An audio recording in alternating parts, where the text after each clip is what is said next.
사도신경으로 신앙 고백하시겠습니다. 나는 전능하신 아버지 하나님 천재 창조주를 믿습니다. 나는 그의 유일하신 아들 우리 주 예수 그리스도를 믿습니다. 그는 성령으로 잉태되어 동정녀 마리아에게서 나시고 본디오 빌라도에게 고난을 받아 십자가에 못 박혀 죽으시고 장사된 지 사흘 만에 죽은 자 가운데서 다시 살아나셨으며 하늘에 오르시어 전능하신 아버지 하나님 우편에 앉아 계시다가 거기로부터 살아있는 자와 죽은 자를 심판하러 오십니다. 나는 성령을 믿으며 거룩한 공교회와 성도의 교제와 죄를 용서받는 것과 몸의 부활과 영생을 믿습니다. 아멘. 찬송가 393장 찬양하겠습니다. 그리고 오늘 우리에게 주신 하나님의 말씀은 여호수아 16장 1절부터 10절 말씀입니다. 함께 봉독하겠습니다. 요셉 자손이 제비뽑은 것은 여리고 샘 동쪽 곳 여리고 곁 요단으로부터 광야로 들어가 여리고로부터 베델 산지로 올라가고 베델에서부터 루스로 나아가 아렉 족속의 경계를 지나 아다루스에 이르고 서쪽으로 내려가서 야블렛 족속의 경계와 아래 베토론과 게세레까지 이르고 그 끝은 바다라. 요셉의 자손 므낫세와 에브라임이 그들의 기업을 받았더라. 에브라임 자손이 그들의 가족대로 받은 지역은 이러하니라. 그들의 기업의 경계는 동쪽으로 아달에서 위 베토론에 이르고 또 서쪽으로 나아가 북쪽 니무다에 이르고 동쪽으로 돌아 다낫 칠로에 이르러 야노아 동쪽을 지나고 야노아에서부터 아다롯과 나아라로 내려가 여리고를 만나서 요단으로 나아가고 또 다부아에서부터 서쪽으로 지나서 가나 시내에 이르나니 그 끝은 바다라. 에브라임 자손의 지파가 그의 가족대로 받은 기업이 이러하였고 그 외에 므낫세 자손의 기업 중에서 에브라임 자손을 위하여 구분한 모든 성읍과 그 마을도 있었더라. 그들이 게셀에 거주하는 가나안 족속을 쫓아내지 아니하였으므로 가나안 족속이 오늘까지 에브라임 가운데에 거주하며 노역하는 종이 되니라. 아멘. 이 새벽 교인 여러분들을 사랑하고 축복합니다. 매일 하나님께서 여러분들 도와주시고 놀라운 사랑 가운데 가도록 이끌어 줄 줄로 믿습니다. 여러분, 사기를 당하는 사람들의 공통점이 있습니다. 그것은 첫 번째로는 자기는 절대로 사기를 당하지 않는다고 생각하는 사람들이 오히려 사기를 쉽게 당한다고 합니다. 자기 확신에 사로잡혀 사는 사람들, 자기 생각이 강한 사람들이 쉽게 사기를 당하는 겁니다. 또 하나는 욕심 때문입니다. 욕심의 순간 사로잡히면 눈이 어두워지고 맙니다. 사기뿐 아니라 이 땅에서 실패를 경험하는 공통적인 이유도 같다는 겁니다. 능력이 없어서 실패하는 게 아닙니다. 오히려 능력이 있어서 실패합니다. 그 능력 때문에 지나친 자기 확신, 바로 교만이죠. 그 교만에 사로잡히고 또 욕심에 눈이 멀게 되어 실패를 합니다. 오늘 본문에 보면 요셉의 후손인 에브라임 지파와 므낫세 지파가 바로 이런 사실을 잘 보여주고 있습니다. 이스라엘은 가나안을 정복했습니다. 땅도 각 지파별로 다 분배했습니다. 그런데 그 가운데 에브라임 지파와 므낫세 지파는 큰 실패를 합니다. 오늘 본문 마지막 구절을 보면 이렇게 나옵니다. 10절에 어떻게 말합니까? 그들이 게셀에 거주하는 가나안 족속을 쫓아내지 아니하였으므로 가나안 족속이 오늘까지 에브라임 가운데에 거주하며 노역하는 종이 되니라. 에브라임이나 므낫세 지파는 자기들이 분배받은 땅을 차지했기 때문에 얼핏 생각하면 실패했다고 보기 어렵습니다. 게다가 게셀에 거주하는 가나안 족속을 종으로 만들었기 때문에 오히려 잘한 일이라고 말할 수 있습니다. 그렇지만 하나님의 명령은 분명 가나안의 모든 백성들을 진멸하거나 쫓아내라는 것입니다. 심지어 짐승들까지 생명이 있는 모든 것을 진멸시켰습니다. 우리가 볼 때는 너무하다 할 정도로 진멸을 당하신 것입니다. 진멸을 명하신 것입니다. 그렇지만 비록 하나님의 명령은 어겼지만 손해본 장사는 아니었습니다. 땅도 차지하고 종들도 생겼습니다. 이만하면 이득이지 손해라고 말할 수 없습니다. 그런데 여기서 우리가 10절에 주목해봐야 할 단어가 있습니다. 바로 쫓아내지 아니하였다라는 말입니다. 쫓아낼 능력이 없어서가 아니라는 겁니다. 못 쫓아내는 게 아니라 안 쫓아낸다는 그런 말입니다. 못 쫓아낸다는 것과 또 안 쫓아내는 것하고는 완전히 다른 뜻입니다. 에브라임과 므낫세는 안 쫓아낸 것입니다. 우리가 실패하는 대부분의 이유가 바로 여기에 있습니다. 실패하는 사람들은 대부분 이 함정에 걸려서 실패를 합니다. 능력이 없는 게 아닙니다. 능력이 있습니다. 그런데 그 능력 때문에 자만하고 교만하고 욕심을 부리다가 실패합니다. 에브라임 지파와 므낫세 지파의 가장 큰 실수라고 하면 바로 이 실수입니다. 이까지 족속들 좀 살려둔다고 뭐가 그리 대수겠느냐 가볍게 생각했습니다. 그런데 반대로 생각해보면 이건 하나님에 대한 교만이었습니다. 우리는 어떤 하나님의 말씀이든 하나님의 말씀을 가볍게 여기면 안 됩니다. 어떻게든 하나님의 말씀에 우리가 철저히 순종해야 된다는 겁니다. 대부분 교만한 사람들은 하나님의 말씀을 우습게 여깁니다. 내 판단과 경험, 세상 이치에 안 맞는다고 하나님 말씀을 가볍게 듣습니다. 이건 과학적이지 못하다. 이건 비논리적이다. 비이성적이다고 생각합니다. 그러면서 온갖 이유로 하나님의 말씀을 우습게 여깁니다. 한때 자유주의 신학이 유럽 전역을 휩쓸었을 때 그들은 성경에 나오는 모든 비과학적인 요소, 초자연적인 이적은 다 성경에서 빼야 한다고 주장을 했습니다. 그런 주장이 대세를 이루었고 그 결과 오늘 유럽의 기독교는 급격하게 쇠퇴를 맞이하게 되었다는 겁니다. 여러분, 신앙이라는 것은 믿음이라는 것은 과학과 이성이 아닙니다. 과학과 이성을 초월하는 것이 바로 신앙입니다. 과학과 이성으로 이해되고 설명되어지면 신앙이 뭐가 필요합니까? 유명한 초대교부인 터툴리안의 말처럼 우리는 불합리하기 때문에 믿는 것입니다.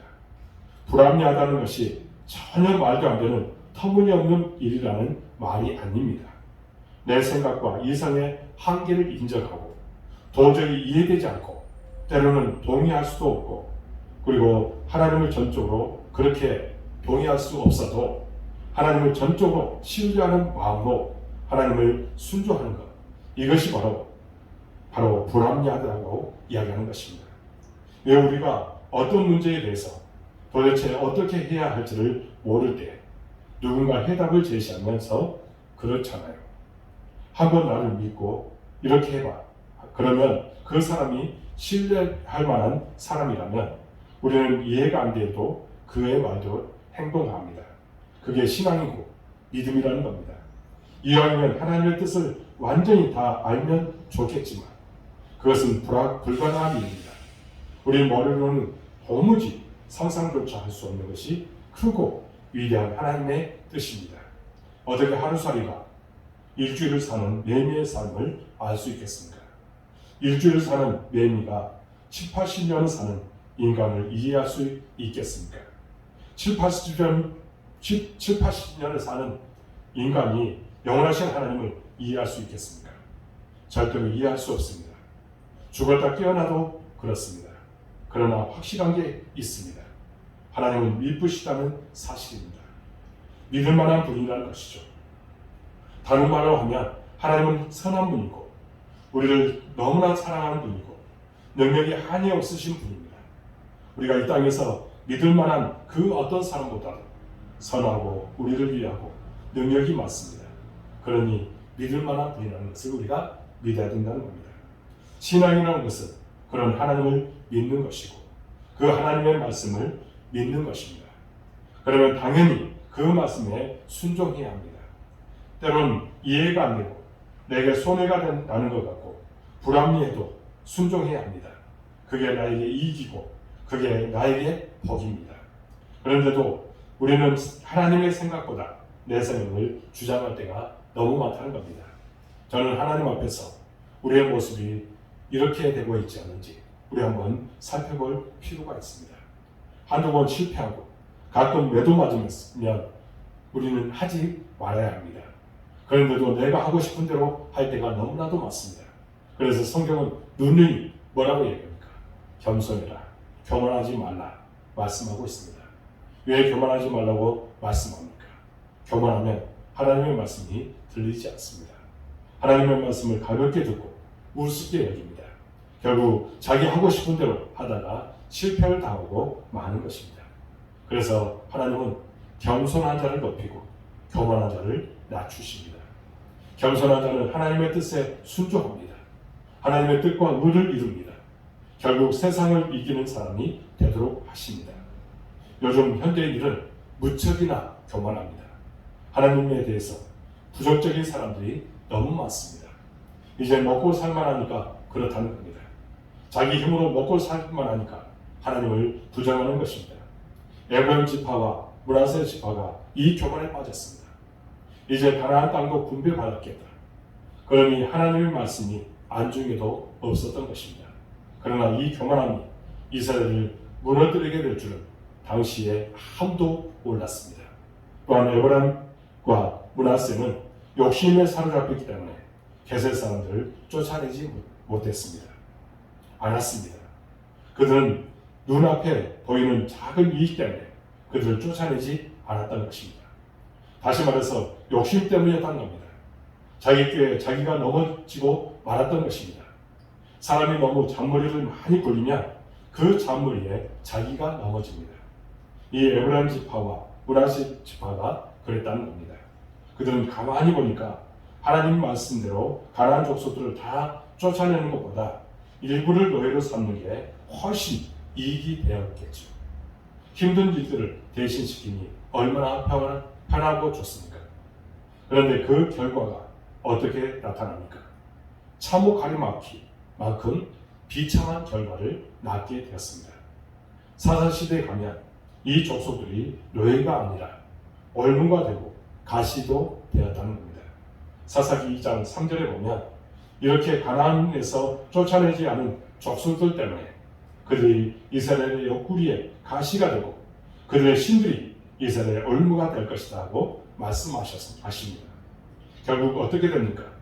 솔로몬 이후에 이스라엘이 남북으로 나뉘었을 때 북쪽을 대표하는 지파가 에브라임과 므낫세입니다. 그런데 일찍부터 이 북이스라엘은 우상 숭배로 가득하게 됩니다. 왜냐하면 그들이 용납한 가나안 사람들 때문이었습니다. 쫓아내지 않고 노예로 삼아 종으로 부려서 이스라엘 틈에 끼어들 살던 이 가나안 족속들이 자기들이 섬기던 우상을 이스라엘 사람들에게 전해주고 이스라엘 사람들은 이 우상에 따라 이제 우상을 숭배하고 그렇게 함으로 인해서 여러 가지 어려움을 겪게 된 것입니다. 그래서 북쪽 왕조의 역사는 전부 피해 역사로 변하게 되었습니다. 19명의 왕들이 이어지는 동안에 그들은 피해 역사로 점철되게 되었습니다. 반역과 암살과 피해 보복으로 왕조가 이어지다가 결국 아수르라는 나라에게 완전히 멸망당하고 흔적도 없이 사라지게 되었습니다. 오늘날 이스라엘 사람이라고 하는 사람들은 다 남유다의 후예들입니다. 그래서 오늘날에는 유대인이라고 하지 않습니까? 그들의 뿌리가 남유다에 있기 때문입니다. 이렇게 북이스라엘처럼 눈앞에 보이는 이익과 욕심 때문에 하나님 말씀을 거역하고 하나님을 배신하면 결국 비참한 종말을 맞게 되는 것입니다. 하나님은 우리를 위해 충고하시고 우리를 위해 공고하시고 권면하십니다. 왜 그렇습니까? 다 우리를 위해서 우리가 잘 되기를 바라시기 때문입니다. 그런데 우리는 어떻습니까? 그 말이 듣기 싫고 그 말을 우습게 여기고 그러다가 망하는 것입니다. 아무리 힘이 있고 능력이 있어도 멀리 보지 못하고 눈앞에 이익만 보고 하나님 말씀을 멀리하면 결국 누가 손해봅니까? 우리가 손해보고 실패하고 마는 것입니다. 이스라엘 백성들의 어리석은 역사는 성경에만 있는 것이 아닙니다. 인간의 어리석음과 불순종의 역사는 끝없이 반복됩니다. 역사를 통해서 배우지 않는 민족은 미래가 없습니다. 저는 그래서 사실 일본은 미래가 없다고 저는 생각합니다. 지금처럼 계속 자기 자신들의 잘못을 인정하지 않고 오히려 전방화시키려고 한다면 그들 때문에 인류의 불행한 역사는 되풀이되고 그들 스스로가 멸망의 길로 들어가게 된다는 것입니다. 일본은 지금이라도 정신 차리고 자신의 잘못을 인정해야 합니다. 그것이 자신들이 진정 살 길이라는 사실을 모른 채 멸망으로 치닫고 있는 것입니다. 오늘 우리도 마찬가지입니다. 성경은 하나님의 역사입니다. 이 성경을 통해서 배우지 못하면 이스라엘 백성들의 비극적인 역사는 오늘 우리에게도 또다시 반복된다는 겁니다. 그러므로 우리 한국교회가 왜 이 지경이 되었는지 우리는 통탄하며 애통해하며 그리고 하나님 앞에 깊이 참회해야 합니다. 이제 진정으로 돌이켜 다시 생각해야 합니다. 우리가 지금까지 한국교회가 부흥했네 라고 했지만 과연 오늘 한국교회를 보고 부흥했다고 말할 수 있습니까? 지금까지 우리가 부흥을 그렇게 부르짖었건만 무엇을 위한 부흥이었습니까? 다 우리 인간의 교만과 욕심을 채우기 위한 것이 아니었습니까? 오늘 우리는 에브라임과 므낫세의 불순종 앞에서 우리 자신을 돌이켜 보아야 합니다. 우리는 한국교회를 향한 애통의 마음을 갖고 기도하면서 오늘 우리 자신을 되돌아봐야 합니다. 여전히 하나님 앞에서 우리는 교만함으로 내가 내 인생의 주인이 되어 하나님 말씀보다 내 생각과 내 뜻대로 살기를 원하고 어렵고 힘들고 손해본다고 하나님의 뜻을 외면하고 하나님 말씀을 가볍게 한 귀로 듣고 한 귀로 흘리면서 살고 있지는 않는지 우리 자신들을 늘 살펴봐야 합니다. 그저 내 정욕과 욕심을 따라 행하며 적당히 타협하고 안주하며 그것을 하나님의 축복이라 여기고 있지는 않은지 우리 자신들 한번 살펴보시고 이제는 하나님 앞에 돌이킬 수 있는 우리가 되어야 될 줄로 믿습니다. 하나님은 오늘 우리를 위해서 우리를 사랑하시어 우리에게 간곡하게 요청하고 있습니다. 우리가 겸손히 나가져 하나님의 말씀에 순종하고 욕심의 노예가 되어 살아가지 않기를 바라고 계십니다.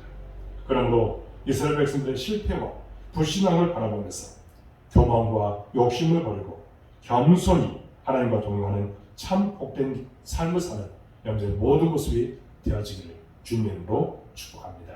하나님은 여러분들을 사랑하십니다. 여러분들의 모든 것을 하나님 앞에 맡기고 기도하며 나가는 여러분들의 삶이 될 수 있기를 주님의 이름으로 축복합니다. 기도하겠습니다. 하나님 아버지 감사합니다. 오늘 말씀을 통해서 우리에게 귀한 것들을 깨닫게 해주시니 참으로 감사합니다. 아니란 생각, 이 모든 것들을 다 제거하게 해주옵소서. 철저하게 하나님의 말씀에 순종하는 우리가 되도록 인도하여 주옵소서. 주님께서 이렇게 하라고 하면 이렇게 하고 저렇게 하라면 저렇게 할 수 있는 우리의 모든 신령이 되도록 인도하여 주옵소서. 우리 안에 있는 이 교만함들, 욕심들 다 제거하고 진정 하나님께서 원하시는 그 길을 따라가도록 인도하여 주옵소서. 불신앙의 모습들, 교만한 모습들, 욕심들을 버리고 겸손히 하나님과 동행하는 참 복된 삶을 살아가는 우리 모든 성도들로 인도하여 주옵소서. 그래서 하나님께 영광 드리고 하나님을 기쁘시게 하는 삶을 사도록 도와 주옵소서. 하나님 우리 복된 길을 사랑해 주시니 참으로 감사합니다. 더 크게 성장하게 하여 주옵소서. 사람을 붙여 주옵소서. 하나님 동역자를 보내 주옵소서. 마귀 사단의 일절을 틈타지 않도록 도와주옵소서. 우리 교회 비전이 반드시 이루도록 축복하여 주옵소서. 우리 성도들은 어느 곳에 있든지 함께하여 주옵소서. 복에 복을 하여 주옵소서. 사업터에 직장에 가정에 하나님의 은혜와 축복이 반드시 함께해 줄 줄로 믿습니다. 날마다 행복의 정상에서 살아도록 도와주시고 신앙의 성숙함을 이루도록 도와주시며 성령 충만한 우리 성도들 되도록 인도하여 주옵소서. 우리 연약한 성도들 기억하여 주시고 안수해 주시고 찾아가서 만주셔서 그들 깨끗하게 나음을 얻는 기적을 허락하여 주옵소서. 또한 우리 교회 백성들 주께서 사랑해 주시고 그들에게 만남의 축복을 허락하여 주옵소서. 지혜와 명철을 허락하여 주시고 하나님의 나라를 위해서 귀하게 쓰임받게 하여 주옵소서. 코로나19 속히 종식되기를 원합니다. 이를 위해서 수고하는 이들의 수고가 헛되지 않도록 도와주옵소서. 이번 기회가 정말 회개의 기회라는 이 사실을 깨닫고 하나님만 바라보는 신앙과 믿음의 대로 인도하여 주옵소서. 하나님, 이 시간에 또한 기도합니다. 우리 모든 성도들 진정 하나님께서 붙잡아 주시고 날마다 깨어있는 삶을 살도록 도와주옵소서. 온라인으로 이 새벽 깨어있는 우리 모든 성도들 기억하여 주옵소서. 주님만 바라보며 기도하며 나갈 때에 놀라운 기적이 나타나도록 인도하여 주옵소서. 하나님, 소금과 빛의 가들을 감당케 해주시고 그리스도의 향기를 바라고 그리스도의 편지할 가들을 감당하기 부족함도록 인도하여 주옵소서. 하나님, 때를 따라 돕는 손길도 붙여주시고 날마다 하나님의 사랑이 풍성하게 임하게 하여 주옵소서. 주께서 우리 모든 성도들과 함께 해주심을 믿사하고 예수 그리스도의 이름으로 간절히 기도하옵나이다. 아멘. 하늘에 계신 우리 아버지, 아버지의 이름을 거룩하게 하시며 아버지의 나라가 오게 하시며 아버지의 뜻이 하늘에서와 같이 땅에서도 이루어지게 하소서. 오늘 우리에게 용을 하시 주시고 우리가 우리에게 잘못한 사람을 용서해 준 것 같이 우리 전 용서해 주시고 우리를 시험에 빠지지 않게 하시고 악에서 보았소서. 나라와 권능과 영광이 영원히 아버지의 것입니다. 아멘. 이 새벽을 깨운 여러분들을 사랑하고 축복합니다. 한 10분 정도 간절하게 기도하고 마쳐주시기 바랍니다. 하나님은 여러분들을 사랑하십니다. 또 함께 하십니다. 복 주십니다. 영광 받아 주실 줄로 믿습니다. 모든 것을 하나님께 맡기십시오. 하나님의 놀라운 축복이 여러분들과 함께 하실 줄로 믿습니다. 감사합니다.